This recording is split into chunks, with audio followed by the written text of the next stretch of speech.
I'm Nadia Dunn. CCL TV are delighted to be here at the TFS Summit in Dubai, and I can't wait to catch up with Nils Walle, the founder, who's here to join us and tell us a bit about the event and what he's been up to since we last spoke. Nils, thank you so much for joining us today. Now, the last time I met up with you, it was virtual, and we're here in real life. It's great to see you. How are you doing? I'm great. It's unreal to be here in person, right? Yeah, how has it been getting back to normal? It's been fabulous so far. I mean, step by step, right? We're sort of getting used to how we should greet one another, which is a bit strange, right? Yeah. There are places where we can take off the mask, other places where we can't. So yeah, it's great. It's great to come back to the old, or to the new old. I don't know how to say it. Yeah.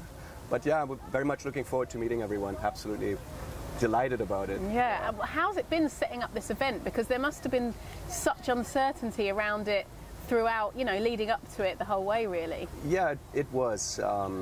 The issue we had in the beginning, of course, was we had no clue, no idea how many people would be able to come. We planned it a year ahead of time. We had it delayed once in April. We were supposed to have it in April, and then the whole variants came up. So from April, we delayed it to October, and it was still very uncertain at the time.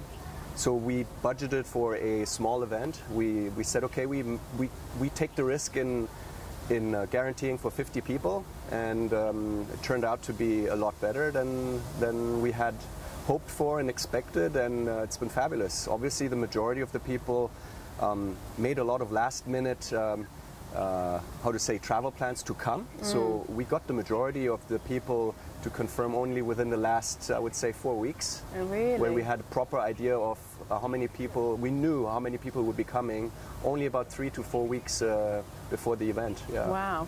So how many people are here? About 104, if I'm not mistaken, yeah.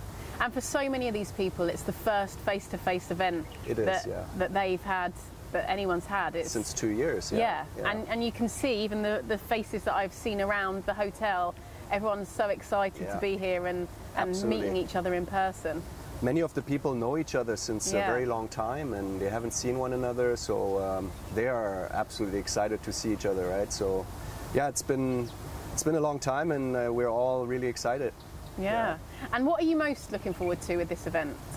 I'm most looking forward to seeing everybody together in the ballroom and just having a good time and, you know, chatting with each other.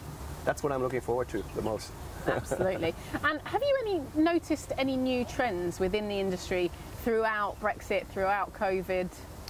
Yeah, well, obviously with the whole online video conferencing and virtual meetings was a trend. The whole digitization, that's already sort of started before COVID, as we all know, but the pandemic has sped it all up quite a bit. So we see a lot of the freight forwarders adopting technologies, more ready to adopt technologies, also more ready and willing to adopt working from home or having a hybrid model where they work from home and in the office. So that's sort of the trend right now that I sort of see. So there are things that we'll continue to see.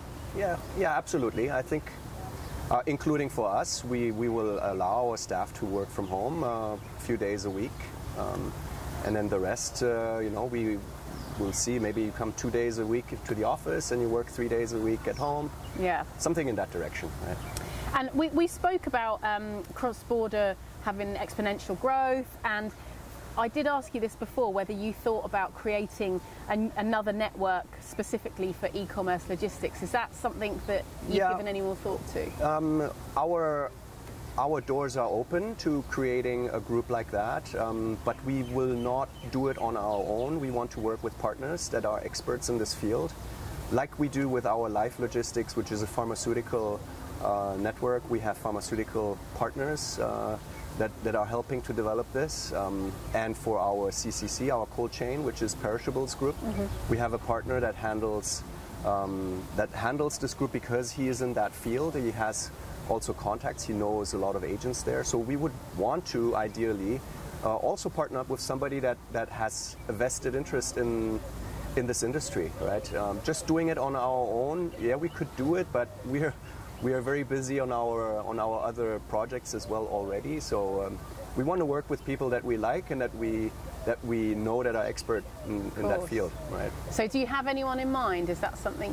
Not particularly. Maybe this event will show us, right? Maybe there are people that will come forward. Yeah, make sure we're the first to know. Come and let CCL TV know first. Absolutely. And how could CCL best capture opportunities and maximise the outcome at events like this?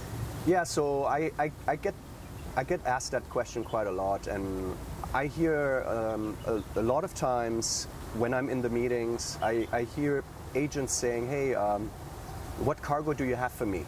What can you do for me? You know, I try to tell the people, why don't you turn it around and say, what can you give? You should be going into a meeting wanting to give business to someone because you will get business back, right? It's about giving rather than taking. Yes. So that's sort of the approach that I will try to continue to emphasize, and hope that people, go into a meeting with an open mind of wanting to develop business together and not just being there and taking, because everybody's there for taking it. Yeah. Everybody can take. Yeah. Giving is harder, but you will also be assured of getting something back.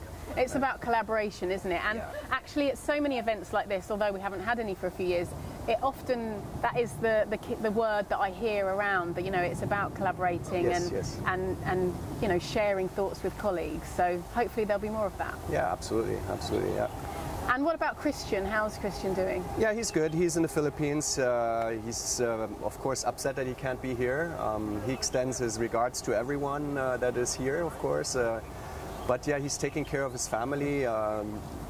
He can't travel at the moment, but he will be there next time for sure. Excellent. It must be difficult trying to keep in contact with everyone all in different time zones. Yeah, it's we've gotten used to coming up with a regular work schedule, a routine. I wake up in the morning and take care of the family first, and then my work starts in the evening, 6 p.m. onwards. So really? my working hours are from 6 to 10 usually.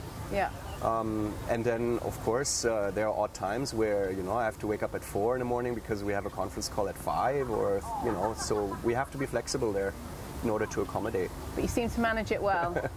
And you said to me last time, actually, that you and Christian see more of each other a lot of the time than you and your wife. Yes, that's very true. That's very true. I mean, I'm on the call with him almost every day, right? And yeah, no, it's great. It's great to be in touch with a friend also, right? I mean, he's my best buddy, so we get along great. So it's more fun that way too, to work together, right? Absolutely, always the best way. And do you have any plans to host a special session for cross-border e-commerce? No plans yet. In the future, no? No plans yet. No, we'd like to. We'd like to. I mean, we're more than happy to do something with you guys. If you want to do a cross-border event, could be something we could put together on the map and think about it. That sounds good. We'll have to get Rudy involved and try and get something sorted. Some breaking news may be coming at the end of the conference. Yes. Well, thank you so much for your time, and we can't wait to see the rest of it and get going and meet everyone. Thank you so much, Nils. Thank you for having me.